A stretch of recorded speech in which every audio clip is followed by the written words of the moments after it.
Shalom, wanita Deborah yang dikasihi Tuhan. Apa kabarnya? Saya berharap kita semua ada dalam pemeliharaan dan kasih-Nya Tuhan. Sebelum kita belajar firman Tuhan pagi hari ini, mari kita berdoa terlebih dahulu. Bapa yang penuh kasih, Bapa yang kami kenal di dalam nama Tuhan Yesus, kami mengucap syukur terima kasih kepadamu Tuhan, kalau kami boleh ada sebagaimana kami ada saat hari ini Tuhan. Kami masih diberi kesempatan untuk mendengarkan dan belajar kebenaran firman-Mu. Engkau mengurapi setiap kami Tuhan, supaya apa yang akan disampaikan boleh menjadi berkat bagi rohani kami, dan dengan itu kami boleh mengenal Engkau lebih dalam lagi dan kami lebih serius dengan Engkau. Berkati kami semua, di dalam nama Tuhan Yesus kami berdoa dan mengucap syukur. Haleluya, amin. Ibu-ibu, tema gereja kita bulan ini adalah disiplin dalam doa.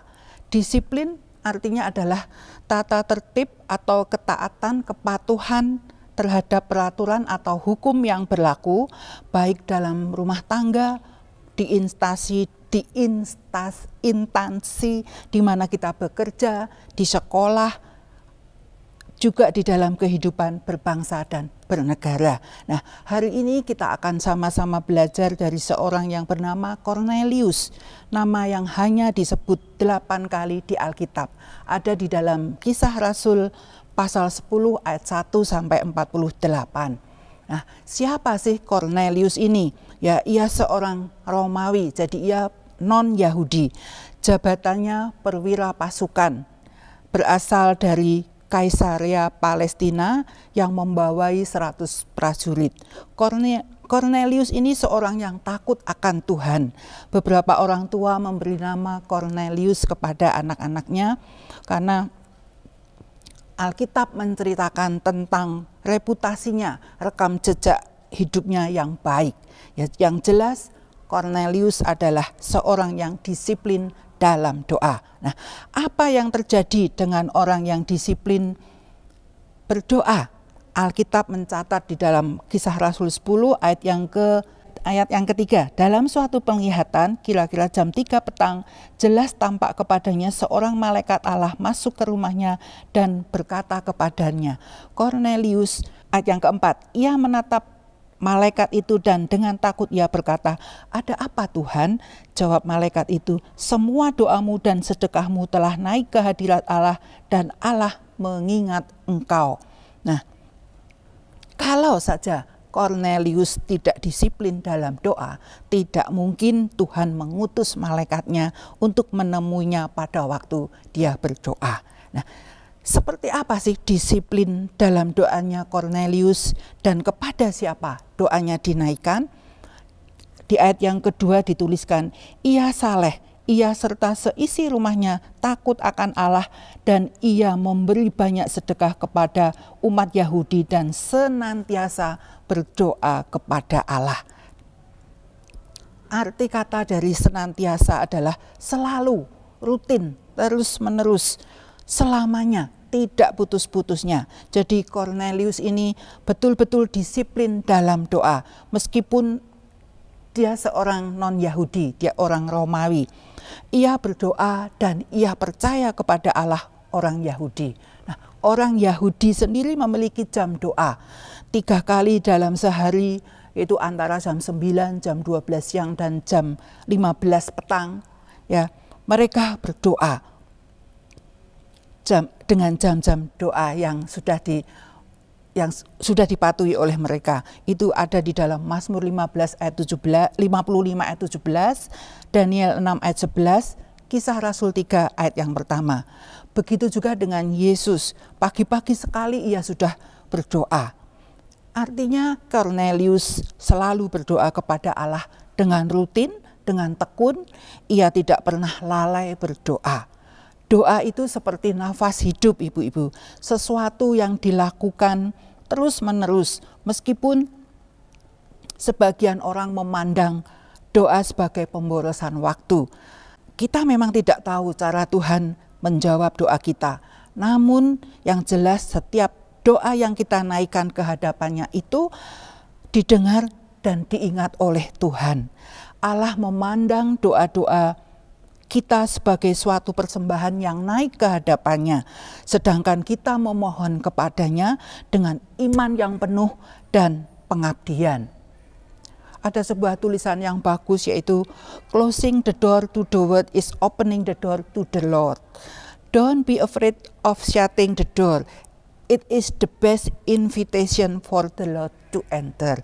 Artinya adalah menutup pintu kepada dunia adalah membuka pintu untuk Tuhan. Jangan takut untuk menutup pintu, itu merupakan undangan terbaik bagi Tuhan untuk masuk di dalam kehidupan kita. Dengan kata lain, ketika kita meninggalkan kesibukan setiap hari dan memberi waktu terbaik untuk bertemu Tuhan di dalam doa, maka Ia hadir dan pasti melakukan sesuatu untuk kita. Ya, yang percaya katakan amin. Dan kita harus memahaminya. Yakobus 6:5 ayat yang ke-16 di sana dituliskan, doa orang yang benar bila dengan yakin didoakan sangat besar kuasanya. Amin, ibu-ibu. Apa dampak dari seorang yang disiplin dalam doa? Yang pertama adalah Cornelius, seorang yang rendah hati, yang rindu mencari Tuhan Allah yang benar, mencari Tuhan Allah yang benar. Mazmur 37 ayat yang ke-11, di sana dituliskan, tetapi orang-orang yang rendah hati akan mewarisi negeri dan bergembira karena kesejahteraan yang berlimpah-limpah. Kesungguhan hatinya Cornelius yang lapar dan haus untuk mencari Allah yang benar telah membuatnya cepat tanggap dalam merespon keselamatan yang ditawarkan oleh Allah.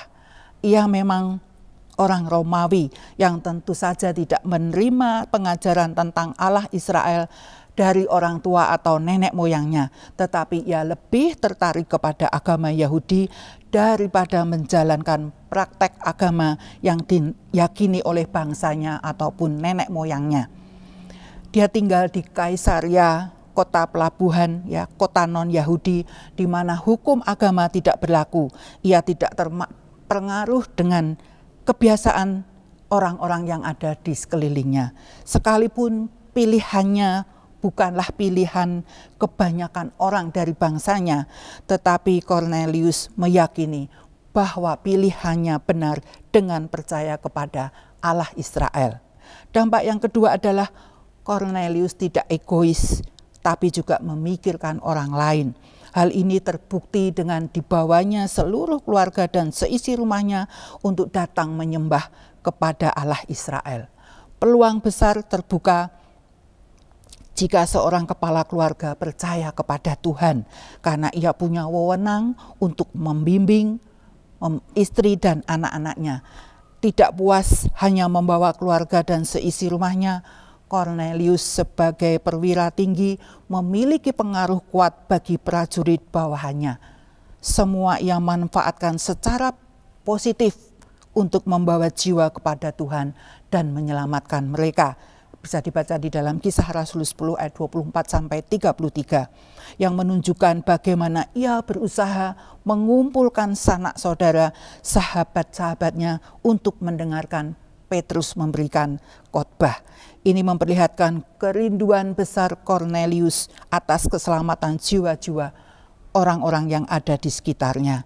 Tentunya sangat membahagiakan dan membanggakan melihat seisi rumah tangga dan lingkungannya percaya kepada Tuhan. Sejarah mencatat Cornelius sebagai buah sulung kekristenan dari orang non-Yahudi yang memenangkan banyak jiwa. Yang ketiga, Cornelius berusaha hidup berkenan kepada Allah tanpa harus menjadi orang yang agamawi. Ia hidup saleh, tapi tidak semua tuntutan lahiriah agama Yahudi seperti sunat yang ia penuhi. Cornelius di dalam beribadah dia tidak neko-neko. Dia tahu esensi, tahu hal yang utama dari mencari dan menyembah Allah, yaitu sikap hati dan perbuatan yang berkenan di hadapan Allah. Itu jauh lebih penting daripada segala ritual keagamaan yang seringkali membuat seseorang nampaknya rohani, namun ternyata tidak berkenan di hadapan Allah. Ritual agamawi adalah alat perlambang dan bukan esensi yang sesungguhnya dari hubungan kita dengan Allah. Kita bisa saja begitu aktif di gereja dengan mengikuti semua macam kegiatan rohani, jadi pengurus, fasih berdoa, fasih ngajar firman Tuhan, persembahannya paling banyak.